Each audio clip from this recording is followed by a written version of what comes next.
पक्कै पनि हरेक आमाहरूको चाहना हुन्छ आफ्नो सन्तानको भन्दा पहिला आफ्नो मृत्यु होस् के।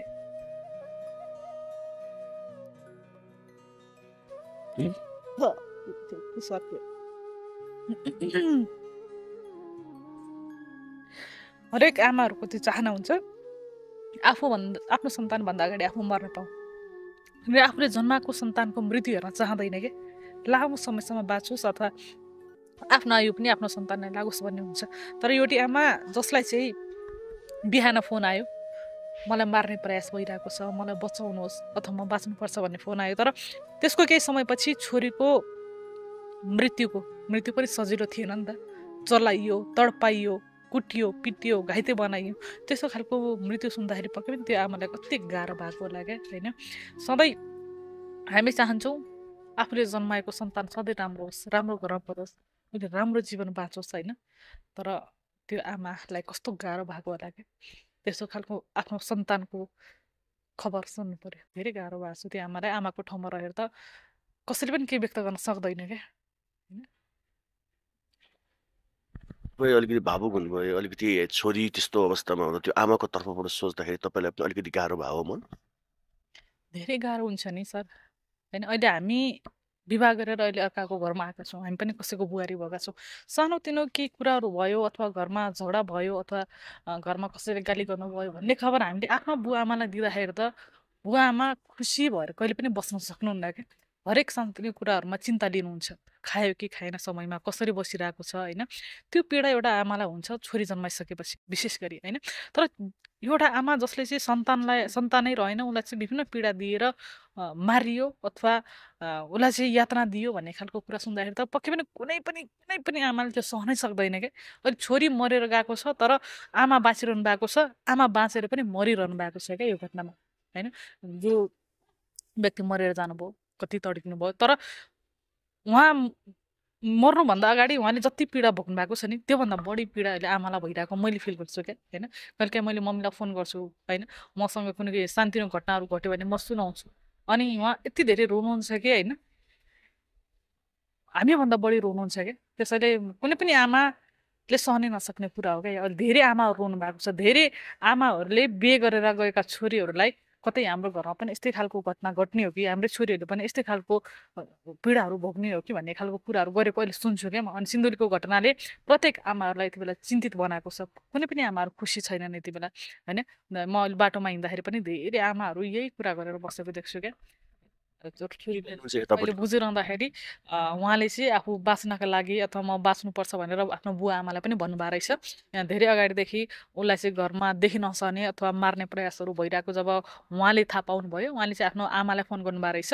मलाई आजै मार्ने कुराहरू गर्नुभएको छ अथवा म मर्छु होला, बाँच्दिनँ होला, मलाई बचाउनु अथवा म बाँच्न चाहन्छु भनेर आफ्नो बुवा आमालाई फोन गर्नुभएको रहेछ। अनि आमाले चाहिँ म भोलि बुवालाई लिन पठाउँछु नि त, आज जसो तसो हुन्छ बस्छ भनेर एउटा सान्त्वना पनि दिनुभएको रहेछ। हुन त फोन गर्न साथै जान सक्ने त्यो वातावरण मिलेन होला होइन। त भोलिसम्म गयो भने हामीले आफ्नो छोरीलाई सुरक्षित ल्याउन सक्छौँ भन्ने खालको त्यो कुराहरू थियो होला होइन। तर त्यो आमाले जुन आश्वासन दिनुभएको थियो त्यो आश्वासनमै मात्रै रह्यो कि अब सीमित होइन। एउटा आमाले आफ्नो छोरीलाई बचाउन जान सक्नु भएन अथवा बुवाले बचाउन सक्नु भएन होइन। त्यसमा एकदम धेरै दुःख लागेको छ। एउटा आमाको आँसु, बुवाको आँसु र त्योभन्दा पनि सानो जो 3टा बच्चा छन् कलिला बच्चाहरू, ती बच्चाहरूको आमालाई नै खोसिएको छ क्या, एउटा काख खोसिएको छ होइन। त्यो बच्चाहरू अब कसरी बाँच्ने अथवा उसले चाहिँ अब आफ्नो हजुरआमा र फुपूलाई कसरी हेर्ने, कुन नजरले हेर्ने भन्ने खालको कुराहरू हुन्छ। यति सानै कलिलो मानसिकता भएका बच्चाहरूमा चाहिँ मेरो आमालाई जिउँदै जलाएको भन्ने खालको उनीहरूको दिमागमा पस्दाखेरि कस्तो भयो होइन। अहिले हामीलाई बोलिरहँदाखेरि त गाह्रो हुन्छ भने त्यहाँ त्यो बच्चाहरूलाई होइन, उहाँको श्रीमानलाई अथवा उहाँको आमा जन्म दिने आमा बुवालाई कति गाह्रो भएको होला होइन। यस्तो समाजमा हामी बाँचिरहेका छौँ जहाँ चाहिँ कुनै गल्तीको ठुल्ठुलो गल्तीको सजाय माफ हुन्छ तर सानोतिना घराइसी कुराहरूको कहिले पनि माफी हुँदैन क्या। उनीहरूलाई जलाइन्छ, मारिन्छ, कुटिन्छ। त्यस्तो समाजमा छौँ होइन। कानुनलाई अनि प्रशासनहरूलाई त हामी के भन्न चाहन्छौँ भने होइन, अहिले महिला हिंसाहरू एकदम धेरै भइरहेको छ। महिलाहरू दिन प्रतिदिन मर्नु परेको छ। यो घटनालाई चाहिँ अझै राम्रो तरिकाले ध्यान दिन जरुरी छ क्या। यो समाजमा हामी कुन तरिकाले बाँचिरहेका छौँ अथवा महिलाहरू कस्तो तरिकाले बाँचिरहेको छ, बाहिर राम्रो देखेर त नहुने रहेछ नि त। अहिले मृत्यु हुने जुन महिला हुनुहुन्थ्यो, उहाँको श्रीमान बाहिर कोरियामा हुनुहुन्छ, हेर्दाखेरि त आहा कति राम्रो सुन्दर जीवन छ नि त होइन।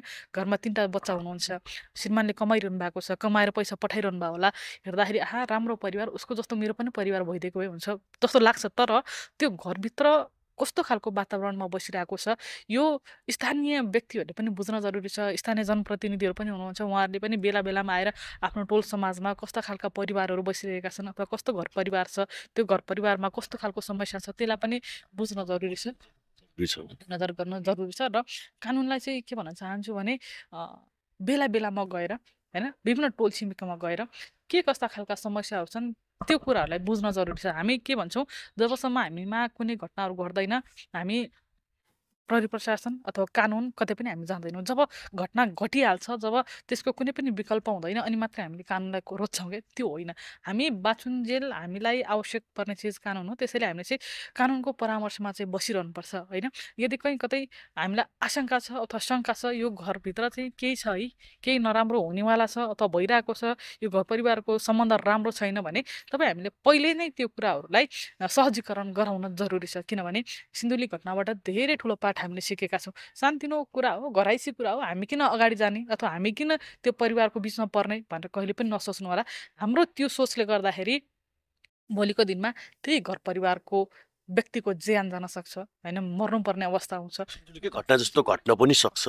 अनि हाम्रो नेपाली समाजको भनाइ के छ भने, ओल्लो घर पल्लो घरमा झै झगडा भइरहेको छ भने उनीहरूको घराइसी झगडा त हो नि, किन जानेर, अथवा सासू बुहारी यस्तै हो मिल्दैनन्, किन हामीले भन्ने, हामी किन नराम्रो भन्ने, हामी किन छुचो बन्ने भन्ने खालको एउटा सोच बोक्छौँ क्या। तर त्यो होइन, तपाईँ र हाम्रो सहायताले पनि कुनै घर परिवार राम्रो बन्न सक्छ।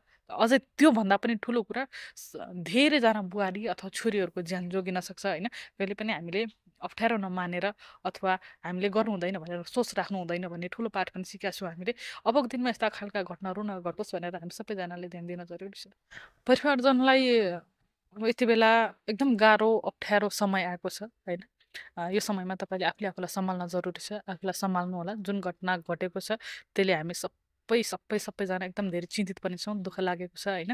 र तपाईँहरू बलियो बनेर यो लडाइँमा लड्नुपर्छ। एउटा न्यायको कुरा पनि छ यहाँ होइन। अब दोषीलाई कठघरामा उभाएर मात्रै हुँदैन, दोषीलाई चाहिँ आजीवन जेलमै बस्ने सजाय सुनाउनुपर्छ। यहाँ त के छ भने हाम्रो कानुनमा अब धरौटीमा छुट्ने अथवा यति समय जेल बस्ने त्यसपछि छुट्ने भन्ने हुन्छ, तर त्यो होइन क्या। मान्छेले चाहिँ अहिले के भन्छ, जस्तोसुकै घटना घटाए पनि, जस्तोसुकै अपराध गरे पनि धरौटीमा छुटिहाल्छ नि, कति समय 2 वर्ष 10 वर्ष त्यसपछि धरौटीमा भन्ने त्यो होइन। यदि दोषी नै ठहर भइसकेको व्यक्तिहरू छन् भने उनीहरूलाई आजीवन क्या, उनीहरूको मृत्यु पनि त्यस जेलभित्रै होस् क्या होइन, त्यस्तो खालको सजाय सुनाओस् भन्न चाहन्छु। र आफन्तजनलाई त्यही हो, अबको दिनमा यस्तो खालको घटनाहरू नघटोस् भनेर तपाईँहरूले पनि आवाज उठाउन जरुरी छ। आज एउटा तपाईँको छोरी अथवा कसैको बुहारी त्यसरी मर्नु परेको छ, र भोलिको दिनमा यस्ता खालका घटना नघटोस्, हामी सबैजना सजग हुनु। र बिचको घटनाहरू एउटा परिवारभित्रको भनौँ, नन्द र सासूले जसरी मिलेर एउटा बुहारीको हत्या गर्नुभएको छ, त्यो समाचार अहिले धेरै ठाउँमा पनि आइरहेको छ। त्यो देख्दाखेरि एकदम धेरै डर पनि लाग्यो अनि दुःख पनि लाग्यो। कसरी एउटा सासू र नन्दले आफ्नो बुहारीलाई, घरभित्रको लक्ष्मीलाई त्यसरी मार्न सक्छ, आगो लाउन सक्छ, त्यो त कल्पनाभन्दा बाहिरको कुराहरूको घटनाहरू घटेको छ। एकदम धेरै दुःख लागेको छ। दर्शकबिन नमस्कार, यतिखेर हामी विशेष संवाद गर्न गइरहेका छौँ। 2-3 दिन अगाडि जुन एउटा साह्रो डरलाग्दो तथा दुःखद खबर पनि भनौँ त्यसलाई होइन, सिन्धुलीमा घटना घटेको थियो। सासू र नन्दले चाहिँ मिलेर एकजना भाउजूलाई चाहिँ जलाइएको भन्ने कुराहरू सामाजिक सञ्जालमा यतिखेर छताछुल्ला हामीले देख्न सक्छौँ। आज हामी त्यही विषयमा थोरै बहस गर्नेछौँ। हाम्रो साथमा हुनुहुन्छ व्यवहारिक व्यवस्थापन गर्दै आइराख्नु भएको छ लासहरूलाई चाहिँ लामो समयदेखि विनय जङ बस्नुजीको श्रीमतीजी हुनुहुन्छ, यहाँलाई स्वागत गर्न चाहन्छु। रेड अनलाइन टिभीमा भन्नु विशेष गरी धन्यवाद। के हुनुहुन्छ? सन्चो नै छौँ, सन्चो नै छौँ, तर पछिल्लो समयको घटनाहरू सुनेर कहीँ कतै धेरै दुःख लागेको छ। यो समयमा हामी सन्चो छौँ, खुसी छौँ त पक्कै पनि भन्न मिल्दैन। एउटा हाम्रै नेपालभित्रको एउटा ठाउँमा जुन घटना घट्यो, एउटा सासू बुहारी र नन्द बिचको घटनाहरू, एउटा परिवारभित्रको भनौँ, नन्द र सासूले जसरी मिलेर एउटा बुहारीको हत्या गर्नुभएको छ, त्यो समाचार अहिले धेरै ठाउँमा पनि आइरहेको छ। त्यो देख्दाखेरि एकदम धेरै डर पनि लाग्यो अनि दुःख पनि लाग्यो। कसरी एउटा सासू र नन्दले आफ्नो बुहारीलाई, घरभित्रको लक्ष्मीलाई त्यसरी मार्न सक्छ, आगो लाउन सक्छ, त्यो त कल्पनाभन्दा बाहिरको कुराहरूको घटनाहरू घटेको छ। एकदम धेरै दुःख लागेको छ। यस्तो घटना समाजमा बारम्बार आइरहेछ अहिले पछिल्लो समय हिजो अस्ति वीरगन्जमा पनि त्यस्तै मिल्दोजुल्दो घटना पनि आइरहेको छ सम्भवतः तपाईँले पनि सुन्नुभयो होला यो एउटा परिवार होइन एकजना छोरी मान्छे जसले चाहिँ सबै कुरा जन्म दिएको आमा बुवालाई त्यागेर अर्काको घरमा आफ्नो भविष्य खोज्दै होइन जीवन बिताउँछु भनेर गएकी चेली हुन्छन् तिनलाई त्यसरी मारियो यसलाई कसरी हेर्ने हाम्रो नेपाली समाजलाई यतिखेर यस्ता घटनाहरूलाई हामीले हेर्दाखेरि धेरै भयानक र डरलाग्दा पनि छन्। तपाईँले भने जस्तै कोही छोरी मान्छे अरूको घरमा आफ्नो भविष्य खोज्दै आफ्नो जीवन कटाउनको लागि विवाह गरेर जान्छन्। तर त्यो घरमा गइसकेपछि छोरी मान्छेले सबै थोक मेरो यही हो भनेर बस्छन्। तर त्यहाँ बसिरहँदाखेरि विभिन्न किसिमका पीडाहरू सहनुपर्छ। त्यो धेरै ठाउँको घटनाहरू होइन, सुरक्षित हुँदैनन् अनि शारीरिक यातनाहरू भोग्नुपर्ने हुन्छ, घरेलु हिंसाहरू भोग्नुपर्ने हुन्छ। त्यति मात्रै नभएर अहिले त पछिल्लो समयमा जलाउने, मार्ने, काट्ने जस्ता घटनाहरू धेरै घटिरहेको छ। अब हामीले कसरी भन्न सक्छौँ कि हाम्रा बुहारीहरू अथवा हाम्रा छोरीहरू सुरक्षित छन् होइन? एकदम धेरै डरलाग्दा घटनाहरू घटिरहेका छ र अस्तिको सिन्धुली घटनाले त झन् धेरै नै दुःख लागेको छ कि त्योभन्दा अगाडि हामीले सामान्य सुन्थ्यौँ, कति डरलाग्दा पनि थिए। तर यो घटना चाहिँ एकदम डरलाग्दो छ। जुन घरमा एउटा छोरी मान्छे बुहारी बनेर गएकी थिइन्, जहाँ उनले 3टा सन्तानलाई पनि जन्म दिइन्, त्यो घरमा भविष्य छ मेरो अथवा मेरो परिवारै यही हो, अब मेरो अन्तिम सास पनि यही घरमा जान्छ भनेर जुन घरमा भित्रिएकी थिइन्, त्यही घरभित्र उनलाई मार्ने षड्यन्त्र र उनलाई मार्नुपर्छ भनेर बसेका ती व्यक्तिहरू कस्तोसम्मका रहेछन् क्या, जसले चाहिँ आगो नै लाउन सके अथवा आगो लाएरै मारे होइन, कसरी सक्या होला नि त्यो त्यो देख्दाखेरि एकदम धेरै दुःख लाग्छ। र कहीँ कतै लाग्छ क्या हामी कस्तो समाजमा बाँचिरहेका छौँ, जुन यही समाजले भन्छ हामी छोरी मान्छे देवी हो अथवा देवीको रूप हो। यही छोरी मान्छेले एउटा राम्रो घर बनाएर बसिरहेको हुन्छ, परिवार सम्हालेर बसेको हुन्छ, एउटा सृष्टिकर्ताको रूपमा लिन्छौँ। तर कतिपय ठाउँमा त्यही महिलालाई यातना दिइन्छ, पीडा दिइन्छ, मारिन्छ, कुटिन्छ होइन। यो समाजलाई कसरी हेर्ने हामीले होइन, कुन दृष्टिले हेर्ने, हामीले कस्तो खालको समाचारहरू बाहिर दिइरहेका छौँ अथवा यो देखासे कि अर्को परिवारले पनि नगर्ला भन्न सकिँदैन क्या। यदि हो घरको बुहारी मन पर्दैन भने बरु त्यो बुहारीसँग नबस्छ, उसलाई छुट्याइदेऊ, छुट्टै बस्न देऊ होइन। तर उसलाई बाँच्न त देऊ, बाँच्नुपर्छ, किनभने कसैले कसैको जीवनलाई अन्त्य गर्ने अधिकार छैन क्या होइन। एउटा नन्द र सासूले जुन खालको हरकत गर्नुभयो त्यो त सायद उहाँले अब यति ठुलो पाप गर्नुभएको छ कि उहाँ मरेर गए पनि उहाँले सुख पाउनुहुन्न क्या। हिर्काइयो होइन, मर्नुभन्दा पहिला हिर्काइयो, खुट्टा भाँचियो भन्ने कुराहरू पनि छ। कति धेरै रिस रहेछ त, खुट्टा भाँचियो, त्यस्तो बिहोस हुने तरिकाले कुट्यो, त्यसपछि कोठाभित्र पेट्रोल खनाइयो, त्यसपछि पुरै जलाइएर चेन गेट अगाडिको ढोकासम्म ताल्चा लगाइयो। पछि केही समय पर्खिसकेपछि होइन बुवा र कि कसले एकजना हेर्न जानुभयो, बुवाले भनौँ न, ससुराले हेर्न जाँदाखेरि समातेपछि चाहिँ कसै कसै गरेर बुवाले समाउनु भ्याइछिन् तिनले बिचरा होइन। अनि ससुराको पनि ढाडमा जलेको छ भन्ने कुराहरू पनि आइरहेको छ होइन। तपाईँले यो पनि मैले समाचारहरूमा पढेको थिएँ।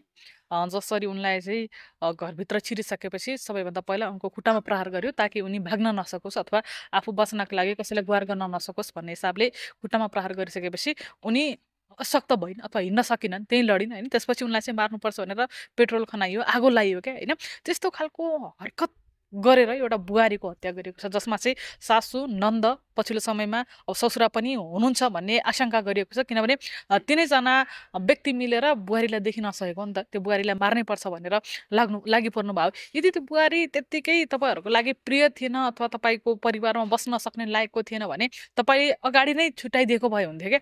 तिमी हाम्रो घरमा बस्नै पर्दैन भनेर उसलाई उसको जीवनमा बाँच्न दिनु पर्थ्यो। तर तपाईँलाई यति घृणित भयो त्यो बुहारी, तपाईँले देखिसहनु भएन। उसलाई पिटेर, उसलाई चाहिँ घाइते बनाएर उसको आवाज बाहिर नजाओस् अथवा ऊ भाग्न नसकोस् भनेर ढोकामा ताल्चा पनि लगाइदिनु भयो ताकि कोही मान्छे आइहाल्यो भने पनि उसलाई बचाउन नसकोस् भन्ने हिसाबले त्यत्रो ठुलो षड्यन्त्र तपाईँहरूले रच्नै पर्दैन थियो क्या। जुन यो हरकतहरू भयो नि, यसलाई हेर्दाखेरि त यस्तो हामी त सोच्न पनि सक्दैनौँ क्या। आफूलाई त्यो सुन्दाखेरि पनि एकदम गाह्रो भएर आउँछ भित्रबाट। कति गाह्रो भएको थियो होला उनलाई त्यो पिट्दाखेरि, उनको खुट्टा भाँच्दाखेरि, उनलाई आगो लाउँदाखेरि अथवा उनी जलिरहँदाखेरि कति गाह्रो भएको थियो एउटा। सिग्रिङ हुन्छ त्यो त सोच्नै सकिँदैन क्या। त्यो सम्झ्यो भने अहिले पनि कहीँ कतै जिउ त सिरिङ्ग भएर आउँछ क्या। कस्तो खालको मृत्यु तपाईँले एउटा बुहारीलाई दिनुभयो, जुन बुहारीले तपाईँको सेवाको लागि भनेर, तपाईँको घरको लागि भनेर, तपाईँहरूको लागि भनेर त्यो घरभित्र भित्रिनु भएको थियो। एउटा बुहारी भनेर आफूले गर्नुपर्ने हरेक क्रियाकलापहरू गर्दै आउनु भएको थियो क्या। भनिन्छ नि यहाँ मान्छे कति ठुलो ठुलो गल्ती गर्दाखेरि त त्यसको सजाय हुन्छ भने एउटा घरभित्रै रहेको बुहारीलाई त्यतिसम्म गर्नुपर्थ्यो जस्तो मलाई लाग्दैन। तर उहाँहरूले गर्नुभयो, एकदम गलत गर्नुभएको छ। अब बुहारी त बितेर गइन् होइन। अब ती कसैको छोरी पनि हुन् जसले चाहिँ बिहान मलाई आज मार्दैछ मलाई लिन आउनु भनेर चाहिँ घरमा त्यो रुँदै मार्मिक तरिकाले फोन वार्ता पनि भएको रहेछ होइन त्यो तपाईँले केही बुझ्नु भएको छ त्यो त्यही त हामीले सुन्दाखेरि अथवा अहिले बुझिरहँदाखेरि उहाँले चाहिँ आफू बाँच्नका लागि अथवा म बाँच्नुपर्छ भनेर आफ्नो बुवा आमालाई पनि भन्नुभएको रहेछ यहाँ धेरै अगाडिदेखि उसलाई चाहिँ घरमा देखि नसर्ने अथवा मार्ने प्रयासहरू भइरहेको जब उहाँले थाहा पाउनुभयो उहाँले चाहिँ आफ्नो आमालाई फोन गर्नुभएको रहेछ मलाई आजै मार्ने कुराहरू गर्नुभएको छ अथवा म मर्छु होला बाँच्दिनँ होला मलाई बचाउनु अथवा म बाँच्न चाहन्छु भनेर आफ्नो बुवा आमालाई फोन गर्नुभएको रहेछ अनि आमाले चाहिँ म भोलि बुवालाई लिन पठाउँछु नि त आज जसो तसो हुन्छ बस्छ भनेर एउटा सान्त्वना पनि दिनुभएको रहेछ हुन त फोन गर्न साथै जान सक्ने त्यो वातावरण मिलेन होला होइन त भोलिसम्म गयो भने हामीले आफ्नो छोरीलाई सुरक्षित ल्याउन सक्छौँ भन्ने खालको त्यो कुराहरू थियो होला होइन तर त्यो आमाले जुन आश्वासन दिनुभएको थियो त्यो आश्वासनमै मात्रै रह्यो कि अब सीमित होइन एउटा आमाले आफ्नो छोरीलाई बचाउन जान सक्नु भएन अथवा बुवाले बचाउन सक्नु भएन होइन त्यसमा एकदम धेरै दुःख लागेको छ एउटा आमाको आँसु बुवाको आँसु र त्योभन्दा पनि सानो जो 3टा बच्चा छन् कलिला बच्चाहरू ती बच्चाहरूको आमालाई नै खोसिएको छ क्या एउटा काख खोसिएको छ होइन त्यो बच्चाहरू अब कसरी बाँच्ने अथवा उसले चाहिँ अब आफ्नो हजुरआमा र फुपूलाई कसरी हेर्ने कुन नजरले हेर्ने भन्ने खालको कुराहरू हुन्छ यति सानै कलिलो मानसिकता भएका बच्चाहरूमा चाहिँ मेरो आमालाई जिउँदै जलाएको भन्ने खालको उनीहरूको दिमागमा पस्दाखेरि कस्तो भयो होइन अहिले हामीलाई बोलिरहँदाखेरि त गाह्रो हुन्छ भने त्यहाँ त्यो बच्चाहरूलाई होइन उहाँको श्रीमानलाई अथवा उहाँको आमा जन्म दिने आमा बुवालाई कति गाह्रो भएको होला होइन यस्तो समाजमा हामी बाँचिरहेका छौँ जहाँ चाहिँ कुनै गल्तीको ठुलो गल्तीको सजाय माफ हुन्छ तर सानतिना घराइसी कुराहरूको कहिले पनि माफी हुँदैन क्या उनीहरूलाई जलाइन्छ मारिन्छ कुटिन्छ त्यस्तो समाजमा छौँ अहिले अब जो आमाले जन्म दिएकी थिइन् जो मृत्यु हुनुभएको छ होइन आमाको तर्फबाट सोच्दाखेरि तपाईँ पनि एउटा आमा हुनुहुन्छ होइन आमाको तर्फबाट सोच्दाखेरि ती आमालाई के भयो होला यो कुरा सुनेर छोरी बितेको कुरा त्यस्तो दर्दनाक मृत्यु भएको कुरा एउटा जन्म दिने आमालाई के भयो पक्कै पनि हरेक आमाहरूको चाहना हुन्छ आफ्नो सन्तानको भन्दा पहिला आफ्नो मृत्यु होस् के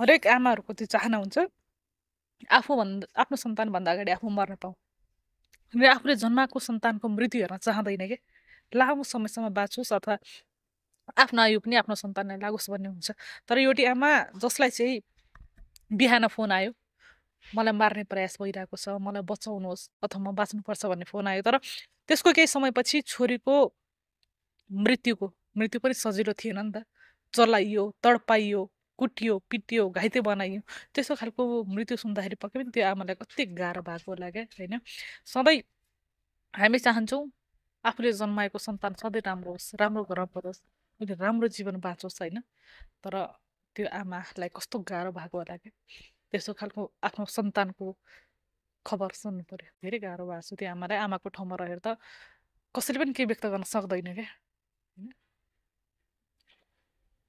तपाईँ अलिकति भावुक हुनुभयो अलिकति छोरी त्यस्तो अवस्थामा हुँदा त्यो आमाको तर्फबाट सोच्दाखेरि तपाईँलाई पनि अलिकति गाह्रो भयो मन धेरै गाह्रो हुन्छ नि सर होइन अहिले हामी विवाह गरेर अहिले अर्काको घरमा आएका छौँ हामी पनि कसैको बुहारी भएका छौँ सानोतिनो केही कुराहरू भयो अथवा घरमा झगडा भयो अथवा घरमा कसैले गाली गर्नुभयो भन्ने खबर हामीले आफ्नो बुवा आमालाई दिँदाखेरि त बुवा आमा खुसी भएर कहिले पनि बस्न सक्नुहुन्न क्या हरेक सानोतिनो कुराहरूमा चिन्ता लिनुहुन्छ खायो कि खाएन समयमा कसरी बसिरहेको छ होइन त्यो पीडा एउटा आमालाई हुन्छ छोरी जन्माइसकेपछि विशेष गरी होइन तर एउटा आमा जसले चाहिँ सन्तानै रहेन उसलाई चाहिँ विभिन्न पीडा दिएर मारियो अथवा उसलाई चाहिँ यातना दियो भन्ने खालको कुरा सुन्दाखेरि त पक्कै पनि कुनै पनि आमाले त्यो सहनै सक्दैन क्या अहिले छोरी मरेर गएको छ तर आमा बाँचिरहनु भएको छ आमा बाँचेर पनि मरिरहनु भएको छ क्या यो घटनामा होइन जो व्यक्ति मरेर जानुभयो कति तड्किनु भयो तर उहाँ मर्नुभन्दा अगाडि उहाँले जति पीडा भोग्नु भएको छ नि त्योभन्दा बढी पीडा अहिले आमालाई भइरहेको मैले फिल गर्छु क्या होइन कहिलेकाहीँ मैले मम्मीलाई फोन गर्छु होइन मसँग कुनै सानोतिनो घटनाहरू घट्यो भने म सुनाउँछु अनि उहाँ यति धेरै रोनुहुन्छ कि होइन हामीभन्दा बढी रोनुहुन्छ क्या त्यसैले कुनै पनि आमाले सहनै नसक्ने कुरा हो क्या अहिले धेरै आमाहरू रोनु भएको छ धेरै आमाहरूले बिहे गरेर गएका छोरीहरूलाई कतै हाम्रो घरमा पनि यस्तै खालको घटना घट्ने हो कि हाम्रै छोरीहरूले पनि यस्तै खालको पीडाहरू भोग्ने हो कि भन्ने खालको कुराहरू गरेको अहिले सुन्छु क्या म। अनि सिन्धुलीको घटनाले प्रत्येक आमाहरूलाई यति बेला चिन्तित बनाएको छ। कुनै पनि आमाहरू खुसी छैनन् यति बेला होइन। म अहिले बाटोमा हिँड्दाखेरि पनि धेरै आमाहरू यही कुरा गरेर बसेको देख्छु क्या। यतापट्टिको आमा कतापट्टिको आमा भन्नाले धेरै बाटोतिर आमाहरूले यो कुरा गर्दै हुनुहुन्थ्यो। सिन्धुलीमा यस्तो खालको घटना घटेछ, अब हाम्रो बच्चाहरू टाढा टाढा बिहे गर्दै गएको छ होइन भन्दाखेरि राम्रै छ भन्छन्, तर भर हुँदैन। अर्काको घरमा पठाइसकेपछि हाम्रै काखमा बसेको जस्तो कहिले पनि हुँदैन। राम्रो छ भन्छन्, सुखी छ भन्छन्, तर कुन बेला कस्तो खालको घटना घट्ने हो थाहा छैन भन्नुहुन्छ क्या। अनि उहाँहरूको कुरा सुन्दाखेरि पनि धेरै दुःख लाग्छ। ठिक छ, म अन्तिममा पनि आइसकेको छु। कानुन प्रशासन प्रहरी परिसरलाई केही अनुरोध छ यो विषयमा तपाईँको तर्फबाट? एकदम कानुनलाई अनि प्रशासनहरूलाई त हामी के भन्न चाहन्छौँ भने होइन, अहिले महिला हिंसाहरू एकदम धेरै भइरहेको छ। महिलाहरू दिन प्रतिदिन बढ्नु परेको छ। यो घटनालाई चाहिँ अझै राम्रो तरिकाले ध्यान दिन जरुरी छ क्या।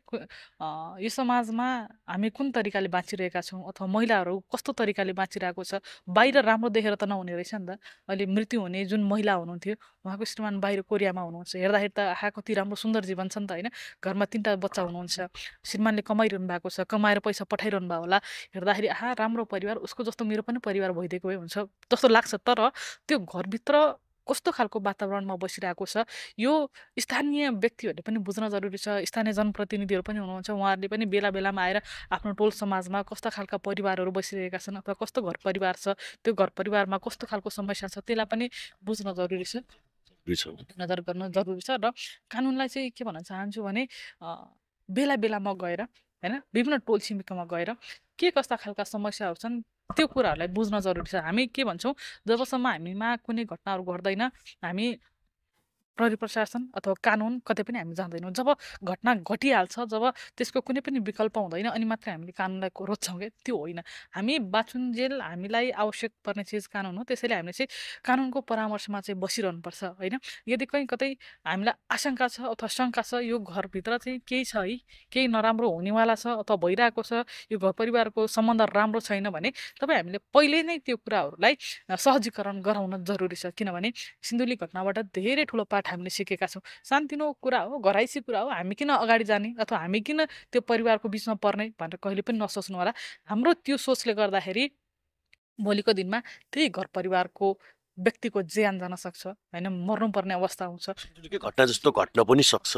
अनि हाम्रो नेपाली समाजको भनाइ के छ भने ओल्लो घर पल्लो घरमा झै झगडा भइरहेको छ भने उनीहरूको घराइसी झगडा त हो नि, किन जानेर, अथवा सासू बुहारी यस्तै हो मिल्दैनन्, किन हामीले भन्ने, हामी किन नराम्रो भन्ने, हामी किन छुचो भन्ने भन्ने खालको एउटा सोच बोक्छौँ क्या। तर त्यो होइन। तपाईँ र हाम्रो सहायताले पनि कुनै घर परिवार राम्रो बन्न सक्छ।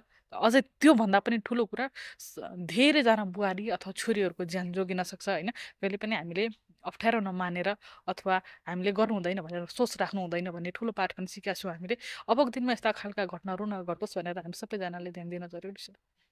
हुन्छ पूजा म्याम।